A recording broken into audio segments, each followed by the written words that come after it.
Hi everyone, welcome to J R tutorials. I am your friend Rahul Jaiswal. तो दोस्तों कैसे हो आप सभी लोग? उम्मीद करता हूँ आप सभी लोग अच्छे होंगे। तो जैसा कि आप जानते हैं कि न्यू बैच के वीडियोस कंटिन्यूस आपको मिल रहे होंगे जो कि नए तरीके से पढ़ा रहे डिजिटल बोर्ड पे और दोबारा सब कुछ नया पढ़ा रहे हैं। बट ऑलरेडी हमारे पहले के वीडियोस पूरे कंप्लीटेड हैं। पूरा साइंस, पूरा मैथ्स, पूरा एसएसटी के सारे चैप्टर्स के हर एक के lecture by lecture videos upload करके रखे हुए। तो आप उन वीडियोस को भी जरूर से देखना जो पहले के हैं, और जो न्यू वीडियोस बन रहे हैं न्यू बैच में दोबारा से सब कुछ पढ़ा रहे हैं उनको भी जरूर देखना और अपने दोस्तों को शेयर करके बताना। ठीक है, तो चलिए शुरुआत करते हैं आज के इस वीडियो की। जैसे कि आप जानते हैं 8th स्टैंडर्ड का साइंस सब्जेक्ट की मैं बात करूं तो हम पहुंच चुके थे चैप्टर नंबर 9 जिसका नाम था डिजास्टर मैनेजमेंट के ऊपर। और ये डिजास्टर मैनेजमेंट का ऑलरेडी एक लेक्चर हमने देख लिया था जिसमें हमने समझा था कि डिजास्टर क्या होता है, डिजास्टर मैनेजमेंट किसको कहते हैं, और कई सारे डिजास्टर्स होते हैं जैसे अर्थक्वेक होता है, सुनामी होता है, फमाइन होता है, फ्लड्स होता है, क्लाउड बर्स्ट होता है, लाइटनिंग स्ट्राइक होती है, फॉरेस्ट फायर होती है। तो ऐसे कई अनगिनत डिजास्टर्स होते हैं जो कि हमने आपको एक बेसिक तौर पे बताया था। लेकिन हमने डिटेल में जाना था चैप्टर के अकॉर्डिंग देखा जाए तो हमने अर्थक्वेक पढ़ लिया था। तो अर्थक्वेक क्या होता है, क्यों आता है, कैसे आता है, उसका कॉज क्या है, इफेक्ट क्या है, ये सभी चीज हमने लेक्चर नंबर 1 में डिस्कस कर लिया है। अगर आपने लेक्चर नंबर 1 नहीं देखा तो प्लीज जाके चेकआउट कर लेना, देख लेना। आज लेक्चर नंबर 2 लेकर आया हूं और इस चैप्टर का आखिरी वीडियो है जिसमें आखिरी लेक्चर में हम जो और दो बचे हुए डिजास्टर है जिसका नाम क्या होगा, एक है लैंडस्लाइड, ठीक है, और एक जो डिजास्टर है जो कि बहुत ज्यादा डेंजरस माना जाता है, ठीक है ना, और उसका जो नाम है वो है फायर। क्योंकि ये हो सकता है आपके घर में भी लग जाए या फिर कहीं ना कहीं, मैं ऐसा नहीं बोल रहा हूं लग जाए, भगवान न करे किसी के घर में ना लगे, लेकिन कहने का मतलब क्या है कि कहीं पे भी लग सकता है। आग घर में लग सकती है, अड़ोस पड़ोस में लग सकती है। तो उसके बारे में बेसिक इंफॉर्मेशन और उसके कॉसेस और उसके प्रिवेंटिव मेजर्स आपको पता होना चाहिए। तो चलिए आज के इस वीडियो की शुरुआत हम करेंगे जिसमें हम लोग समझेंगे सबसे पहले कि क्या होता है आप लोगों का, that is nothing but fire.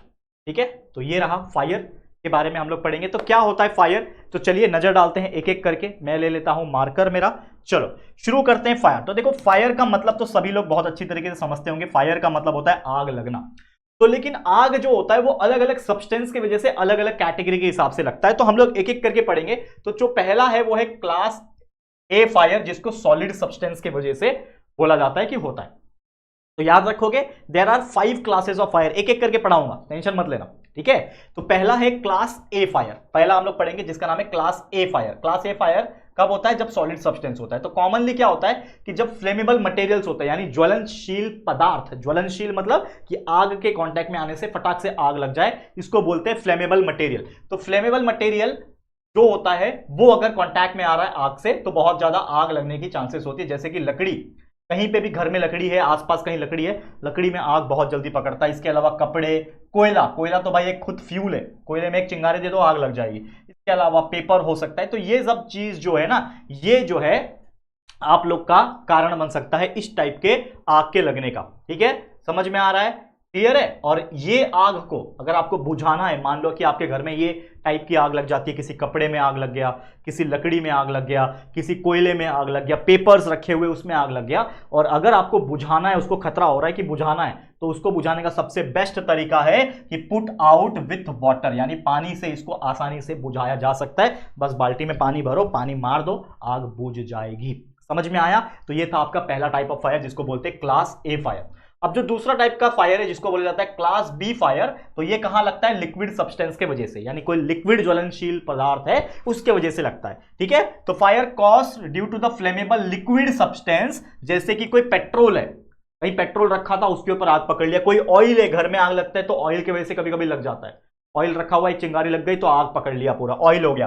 Varnishes होता है, वार्निशेस मतलब पेंट का एक प्रोडक्ट होता है, उसमें भी आग लगती है। उसके अलावा कोई सॉल्वेंट्स हो सकता है, कुकिंग ऑयल हो सकता है, घर का पेंट हो सकता है। ये सब चीज अगर किसी भी आग या फिर चिंगारी के कांटेक्ट में आते हैं तो आग पकड़ लेते हैं, बहुत खतरनाक होते हैं। और ये जो सब्सटेंस होते हैं ये जनरली हल्के होते हैं ना पानी की वजह से, तो इसके लिए इसको पानी से बुझाया नहीं जा सकता। मतलब अगर आप कोई ऑयल में, कोई पेट्रोल में आग लगा है, उसके ऊपर कितना भी आप पानी मार लो तो वो पानी से आग नहीं बुझेगा। जैसे कि एग्जांपल के तौर पे बताता हूं कि बहुत सारे पेट्रोल पंप आपने देखे होंगे, पेट्रोल पंप पे कभी कभी गलती से क्या होता है, आग लग जाती है, ज्यादा प्रेशराइज हो गया, कभी कोई किसी की गलती हो गई, कोई सिगरेट पी के आ गया, कभी मोबाइल एक्सप्लोजन हो गया तो आग पकड़ लेता है। और आपको पता है पेट्रोल पंप के जो अंडर जो ग्राउंड होता है, पेट्रोल पंप का जो जमीन होता है उसके नीचे पूरा पेट्रोल का टंकी होता है जिसमें पेट्रोल भरा होता है। तो सोचो पूरा पेट्रोल, मतलब हजारों लाखों लीटर पेट्रोल होता है उसके अंदर, मान लो अब उतना पेट्रोल के अंदर आग पकड़ लेगा तो ऐसा धमाका हो जाएगा, ऐसा चीज हो जाएगा कि आप सोच भी नहीं सकते। तो इसके लिए फटाफट आग बुझाना पड़ता है। तो आग पानी मार लो बुझेगा क्या? नहीं, क्योंकि मैंने क्या बोला, लकड़ी वकड़ी रहेगा, यानी क्लास ए टाइप का जो फायर है वो पानी से बुझ सकता है, ठीक है। लेकिन क्लास बी का फायर पानी से नहीं बुझेगा, उसको बुझाने के लिए आपको फायर एक्सटिंग्विशर का सहारा लेना पड़ेगा।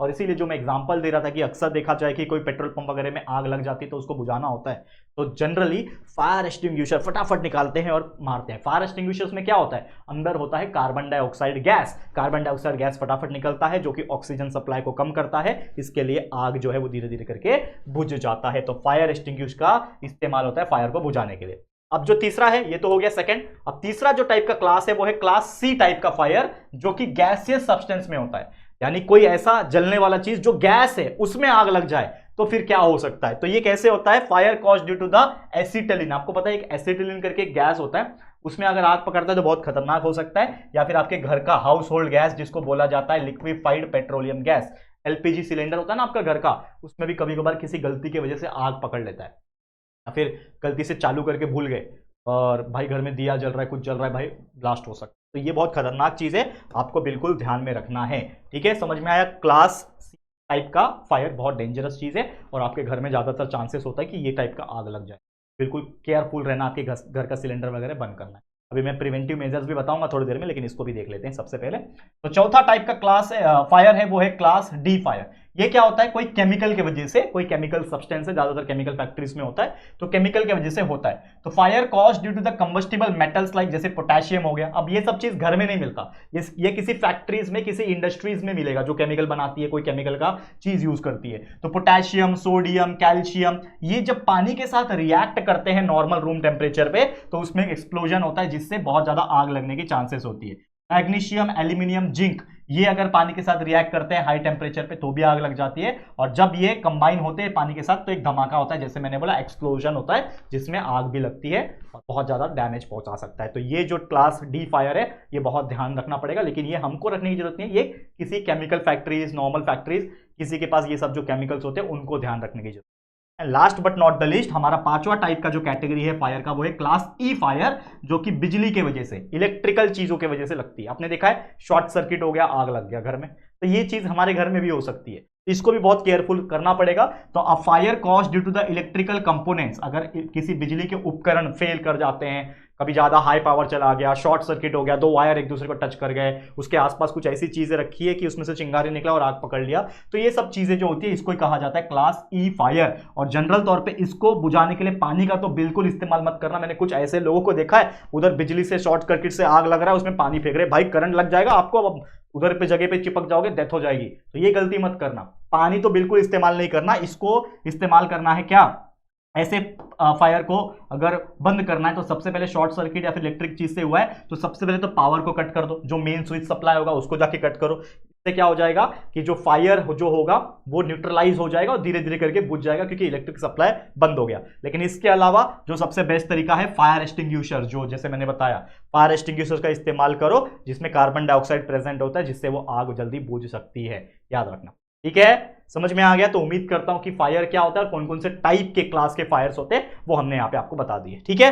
अब यहां पे थोड़ा सा ध्यान देना कि जो फायर होता है, फायर एक्सटिंक्शन का यानी फायर को बुझाने का क्या क्या मेथड होता है, क्या क्या तरीका होता है। वैसे तो कुछ मेथड मैंने बताए, लेकिन यहां पे थोड़ा सा देखते हैं। तो सबसे पहला तरीका है कूल आउट करना। कूल आउट मतलब क्या होता है कि पानी को मार दो वहां पे, यूज ऑफ वाटर, यानी कहीं पे भी आग लगा है, ऐसी चीज जो पानी से रिएक्ट ना करे या फिर पानी से उसको कनेक्ट ना करे, तो ऐसी चीज के ऊपर हम पानी मार के उसको ठंडा करके आग को बुझा सकते हैं। जैसे किसी लकड़े में आग लग गया, घर में आग लग गया, कोयले में आग लग गया, या फिर कपड़े में, पेपर्स में, इस प्रकार जब आग लगता है तो आप पानी मार के उसको कूल डाउन करके पानी को बुझा सकते हो। ये पहला तरीका है। दूसरा है सप्रेस द फायर, यानी जो आग है उसको दबा दो। कैसे दबाओगे? दो तीन तरीके होते हैं। बहुत सारे लोग क्या करते हैं, भर भर के सैंड या फिर मिट्टी जो होती है ना उसको लाते हैं और पानी इसके ऊपर, आग के ऊपर फेंक देते हैं, जिससे क्या हो जाएगा कि वो आग जो है वो दब जाएगा। क्यों? क्योंकि मिट्टी और सॉइल क्या करेंगे, उसको दबाएंगे, जिससे जो एटमॉस्फेरिक ऑक्सीजन होता है वो उसको सप्लाई नहीं हो पाएगा। और आपको पता ही है कि आग जलने के लिए ऑक्सीजन होना बहुत जरूरी है। इसके लिए हमने एक एक्सपेरिमेंट किया था। एक कैंडल ले लो,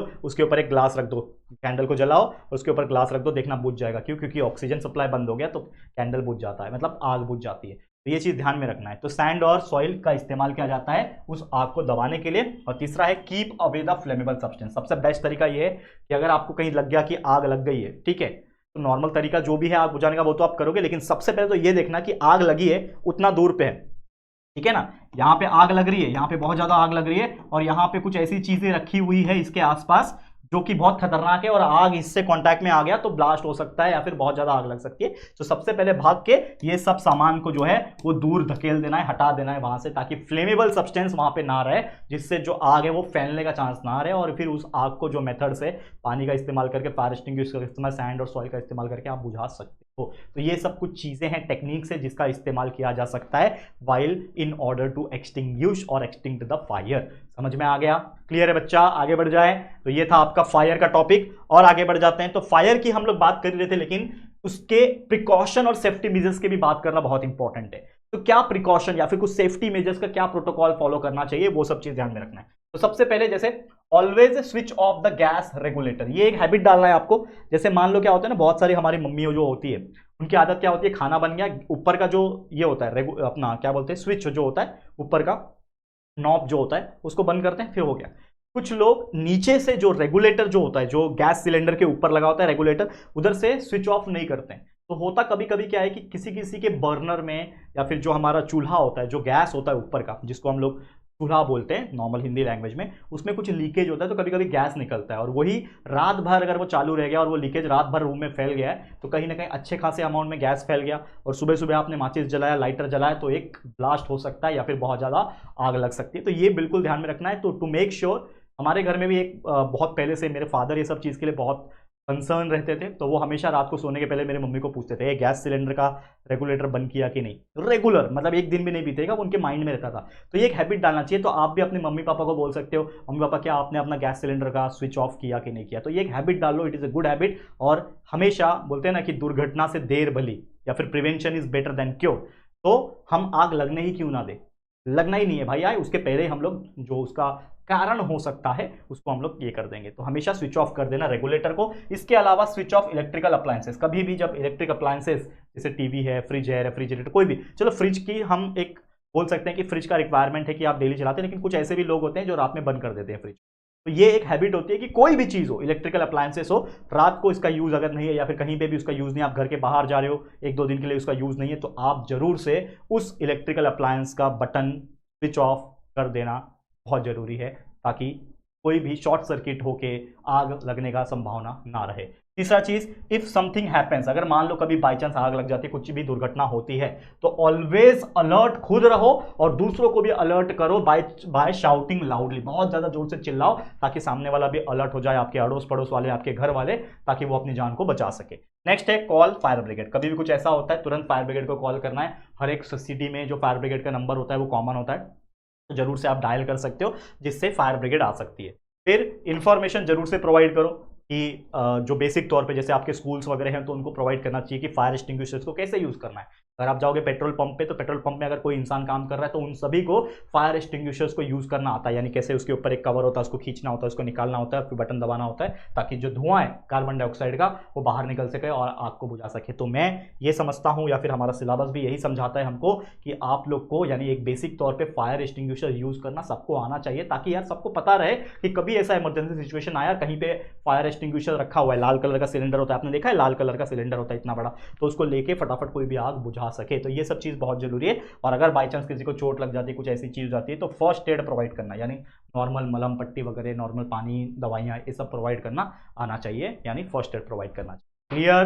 तो उम्मीद करता हूं कि ये फायर का टॉपिक आपको बहुत अच्छे से क्लियर हो गया होगा। हम चलते हैं हमारे अगले टॉपिक की तरफ, जो कि होने वाला है लैंड स्लाइड। उसको एक और नाम से जाना जाता है रिफ्ट कोलैप्स। तो ये लैंड स्लाइड क्या होता है, नाम में ही पता चल जाएगा।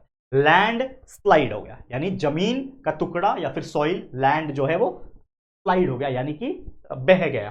तो अक्सर आपने देखा होगा, आपने शायद एक बहुत ये सुना होगा कि अभी कुछ 2 या 3 महीने पहले की बात मैं बताता हूँ। केरला में एक बहुत ही फेमस सिटी है जिसका नाम है वायनाड, एक बहुत ज़्यादा फेमस जगह है। वहाँ पे एक बहुत भयंकर लैंडस्लाइड हुआ था, जिसके वजह से पूरा का पूरा एक गांव, जो विलेज था ना दोस्तों, वो उस लैंडस्लाइड, उस मलबे के नीचे, यानी जो जमीन का मिट्टी जो बह के आया, वो पूरा उस गांव उसके नीचे दब गया। कितने लोग दफन हो गए, कितने लोग लापता हो गए, बहुत ज़्यादा दिक्कत हुई थी।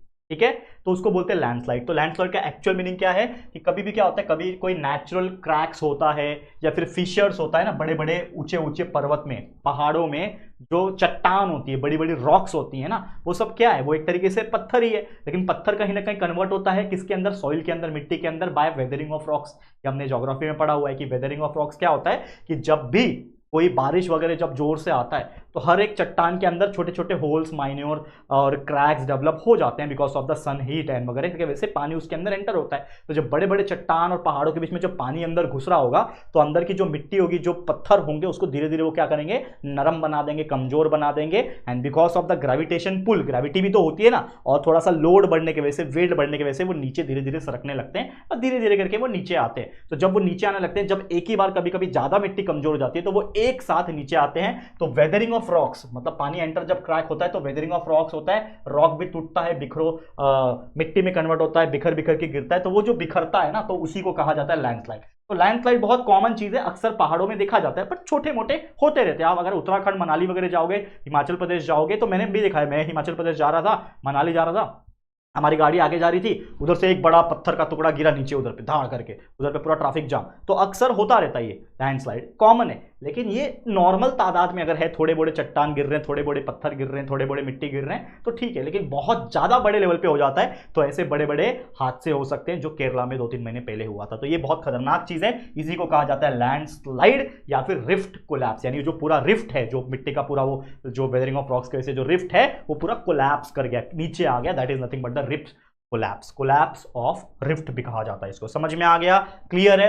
अब बात कर लेते हैं इसका कॉज क्या है, यानी जो लैंडस्लाइड हो रहा है वो क्यों हो रहा है, तो कॉसेस क्या है लैंडस्लाइड की जब हम बात करते हैं तो इसका मेन मुख्य कारण क्या है, ठीक है। तो आफ्टर इफेक्ट्स की बात करें, नेचुरल डिजास्टर जैसे कि अर्थक्वेक जो है, ठीक है, tsunami, heavy rain, storms, flood, ये सब की वजह से भी लैंडस्लाइड जो है हो सकता है। यानी कि मान लो कि भूकंप आ गया, भूकंप की वजह से पूरा पहाड़ हिल गया, तो हो सकता है कुछ मिट्टी और कुछ पत्थर के टुकड़े नीचे गिर जाए, ठीक है। सुनामी की वजह से होता है, सुनामी आया बहा के लेके गया, ठीक है। हेवी रेन्स मैंने आपको बता दिया, बारिश की वजह से तो होता ही है, अपना तूफान और फ्लड की वजह से भी लैंडस्लाइड होता है। और क्या कारण है, अनलिमिटेड कटिंग ऑफ ट्रीज, बहुत ज्यादा पेड़ काट दोगे तो क्या होगा कि जो पेड़ ने, जो उसका जड़ होता है, जो उसका रूट्स होता है, जो मिट्टी को उसने पकड़ के रखा था, अब आप पेड़ काट दोगे तो वो जो पेड़ है वो तो मर गया, काट दिया आपने, पेड़ मर गया, तो उसका जो रूट्स है वो धीरे धीरे वो मिट्टी को छोड़ देगा और पूरा मिट्टी सरक के नीचे आ जाएगा। तो इसके लिए कहा जाता है कि plants more and more tree, ज्यादा पेड़ बढ़ाओगे, उगाओगे तो हमारे लिए अच्छा है। लेकिन आज के डेट में तो हर जगह पेड़ कट रहे हैं और बड़े बड़े जमीन, बड़े बड़े बिल्डिंग्स, बड़े बड़ी चीजें बन रही है, तो ये भी एक दिक्कत है, सॉइल इरोजन हो जाता है उसकी वजह से।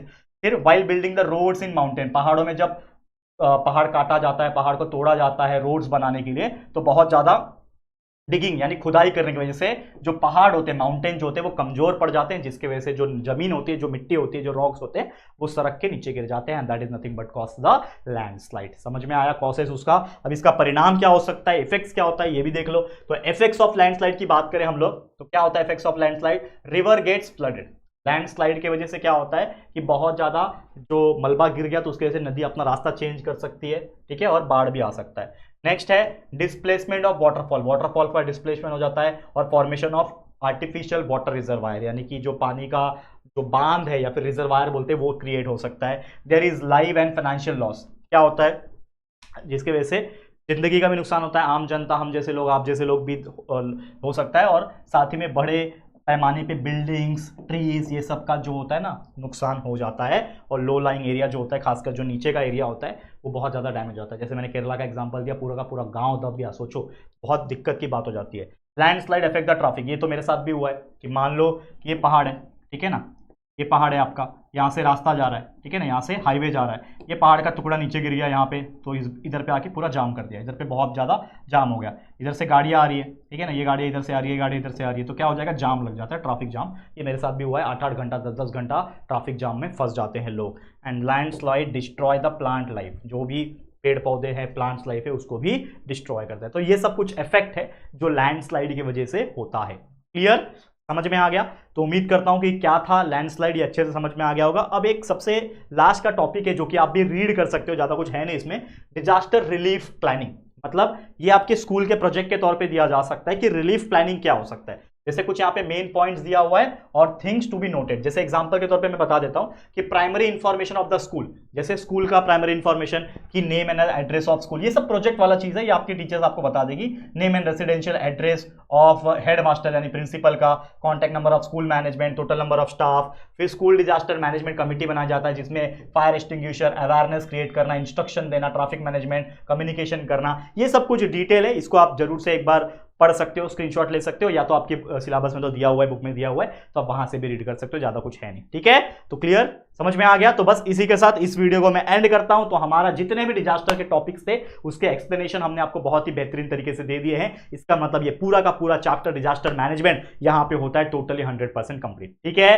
तो बस आज के लिए इतना ही। इसी के साथ ये चैप्टर एंड होता है, ये वीडियो भी एंड होता है। ऐसे और भी चैप्टर्स के लगातार लेक्चर वीडियोस हम न्यू बैच में लाते रहेंगे, तो आप बस हमारे साथ जुड़े रहना, प्यार देते रहना और अपने दोस्तों को शेयर करते रहना। तो आज के लिए इतना ही। ये वीडियो कैसा लगा आपको, ये चैप्टर आपको कैसा लगा, जरूर से हमें कमेंट करके बताना। और वीडियो अगर पसंद आए तो प्लीज वीडियो को लाइक करना, शेयर करना अपने दोस्तों के साथ। और अगर पहली बार आए हो चैनल पे, अभी तक चैनल को सब्सक्राइब नहीं किया है, तो फटाफट से हमारे चैनल को सब्सक्राइब करके बेल आइकन को भी प्रेस कर देना। ठीक है दोस्तों, तो चलो फिर जल्दी मिलेंगे एक और न्यू वीडियो में। तब तक के लिए thank you and good bye.